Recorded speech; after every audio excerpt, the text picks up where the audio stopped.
Amazon CEO Andy Jassy said the company does not have plans to stop selling the anti-Semitic film that many became aware of after NBA star Kyrie Irving tweeted it out without context. Pressure has been building on Amazon to take down the film called Hebrews to Negroes, Wake Up Black America. Jassy said Amazon will allow the film to remain on sale for now, according to the New York Times. He also stated that the company has a panel that reviews content that could be objectionable, but some decisions are, quote, more straightforward. Now, I have been planning to watch this movie for educational purposes since it keeps coming up, obviously, here on the show. When I went to watch it on Amazon, the price was $40. Mm-hmm. And it deterred me. Now, when Joe Biden's America, inflation. Well, look, but I think the reality is, I can't attest to this personally, but when I tweeted it out, several people replied to me saying that the price had actually been lower. So if it's not just the case that Amazon is selling this movie, but is kind of raising the price to, take advantage of the new interest in this movie, I think that does ramp up their culpability. Wait a minute, though. Although I don't agree with the idea that they should have to necessarily take the movie down just because of its content. Is Amazon the responsible party for raising the cost in this case? Are they the distributor?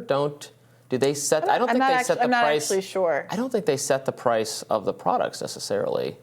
I'm not sure about that. That's a good point. But look, I think the person selling the film does that. So what do you think then? Is this Kyrie? So Kyrie obviously has been the focus of a lot of attention for tweeting this out. He's been asked at press conferences to make various disavowals and disclaim. Some people feel like he has done so sufficiently. Other people feel like that he hasn't. People who feel like he has done so sufficiently think that this is akin to a witch hunt, that he is being unfairly dogged with the question in the same way, in a way that is in and of itself stigmatizing, the same way if I ask you, why do you beat your wife, that accusation attaches to you even if there's no basis to that claim.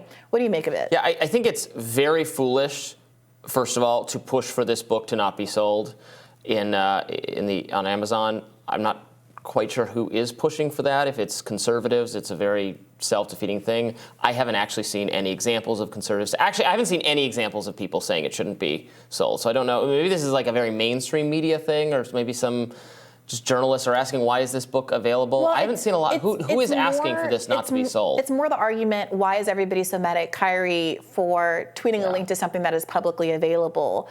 And again, it was just the link, so it's hard to tell what about the movie that Kyrie I think it makes more sense to be mad at. likes. I'm not saying I am mad about it, but it makes more sense to be mad at Kyrie than people Amazon. are saying, how can you be mad if Kyrie tweeted it out in a way that didn't add context, that was kind of neutral, arguably value neutral, or could mean that he likes some aspect of the film but not one of the Holocaust denial or other parts of the film, which I've heard are anti-Semitic, then how is that any different from Amazon hosting the film? It's something in the public. It's in the public arena. It's not that Amazon should take it down, but why is the ire focused on Kyrie as opposed to Amazon? I mean, it could be because it could be in the public interest to allow people to consume the film so they can better criticize the points that it's making, or so they can better understand where this kind of strain of black anti-Semitism comes from or something. How do you know that that's not why Kyrie tweeted it out is the argument? Right, I think that's why he was questioned and then made clear that that's not why he tweeted it out. He tweeted it because he agrees with it. Well, that's not what he said.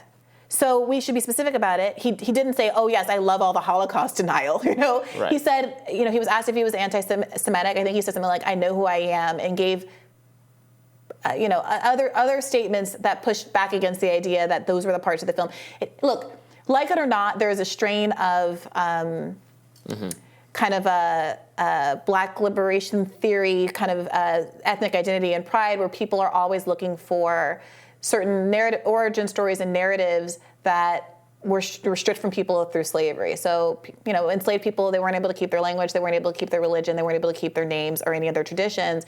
And Black Americans have, at various times, tried to reach out and reconstruct some sort of identity that is separate and apart from Christianity, English, those kinds of things that have been imposed. People getting rid of their slave names and turning and, calling themselves Malcolm X and things a part of that tradition.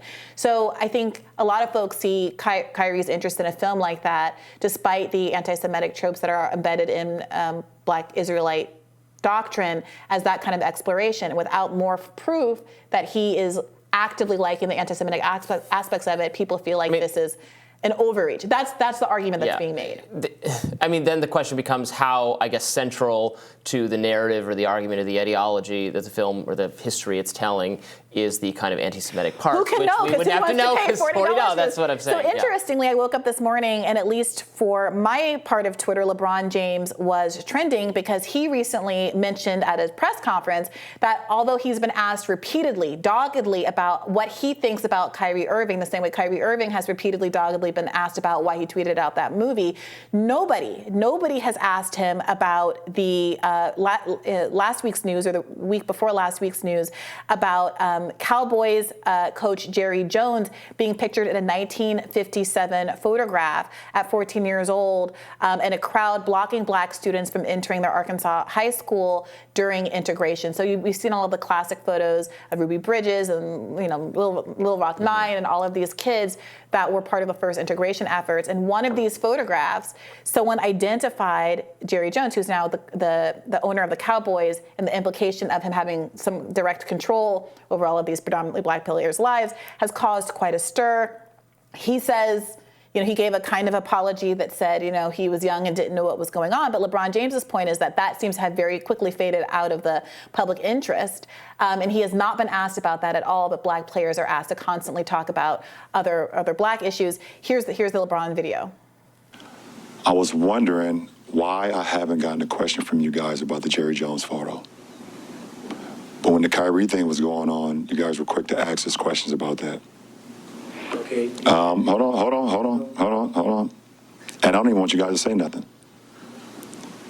When I watched Kyrie talk and he says, I know who I am, but I want to keep the same energy when we're talking about my people and the things that we've been through.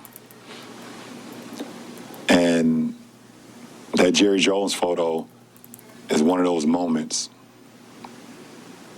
that our people, black people, have been through in America. And I feel like as a black man, as a black athlete, as someone with power and a platform, when we do something wrong or something that people don't agree with, it's on every single tabloid, every single news coverage. It's on the bottom ticker. It's asked about every single day. But it seems like to me that the whole Jerry Jones situation photo, and I know it was years and years ago and we all make mistakes, I get it. But it seemed like it's just been buried under like, oh, it happened. Okay, we just move on. And I was just kind of disappointed that I haven't received that question from you guys. So Kyrie Irving, of course, was suspended for his statements, and here's his apology. He said he wanted to clarify any confusion on where I stand against fighting against anti-Semitism by apologizing for posting the documentary without context and a factual explanation outlining the specific beliefs in the documentary I agreed with and disagreed with. There doesn't seem to be any consequences for Jerry Jones like Kyrie Irving's suspension. What do you make of it? I mean, I don't really think there should be. And to be clear, Should there have been for Kyrie? No, I don't really care. I think I said that. I don't really expect perfect political or well thought out opinions from professional athletes. I don't think it really matters that maybe it matters he has to players. harbored I mean, this views, is a liberty issue. It's a freedom of expression issue. No. For someone to be suspended from their job, to have to go without pay to miss important games. I mean, that's a substantive material outcome of this sort of thing. Right. Not I'm just saying I would not have agreed with that. Yeah. But similarly, and frankly, much more so. These were things Kyrie said recently.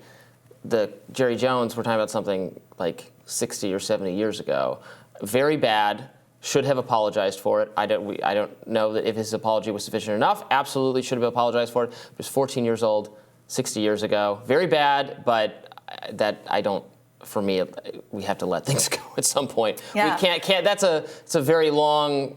Cancel culture has a long arm indeed. If we're going back that far, if he murdered someone, then fine. But I think it's a reasonable argument. But I also think that LeBron pointing out the inconsistencies here is the issue, and why, at very least, he's not a part of either.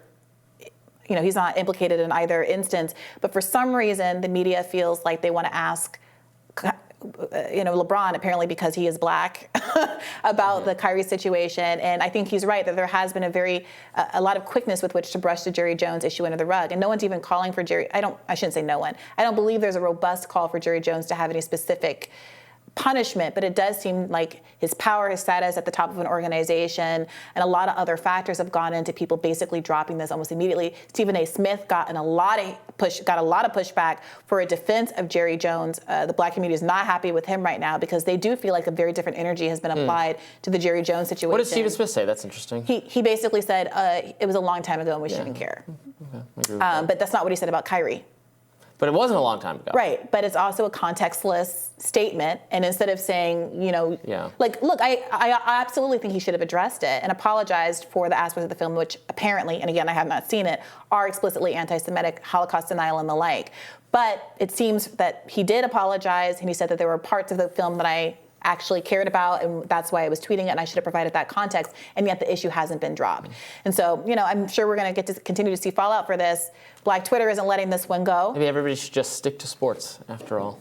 Well, Kyrie couldn't stick to sports if he's suspended from a game. No, so I agree. No, I know, but I'm saying when you say stuff like that, it makes it seem like, oh, this is all just chatter and it doesn't matter. No, it matters because people are affected. Their lives are being affected if you're Kyrie Irving, but not if you're Jerry Jones. And it does seem frustrating to people that even having done something I think that's morally, I won't say worse, but extremely significant. And we don't know. Maybe Jerry Jones was just a 14-year-old who was dragged there or had racist beliefs. We know he was just a 14-year-old, right? That was dragged there and didn't have racist beliefs or had them and has moved past them. Maybe not. But there has been no interrogation of what he believed then, what he believes now, why he changed his mind. And there has been a lot of interrogation of Kyrie. Do you really think we need to interrogate what people believed when they were 14?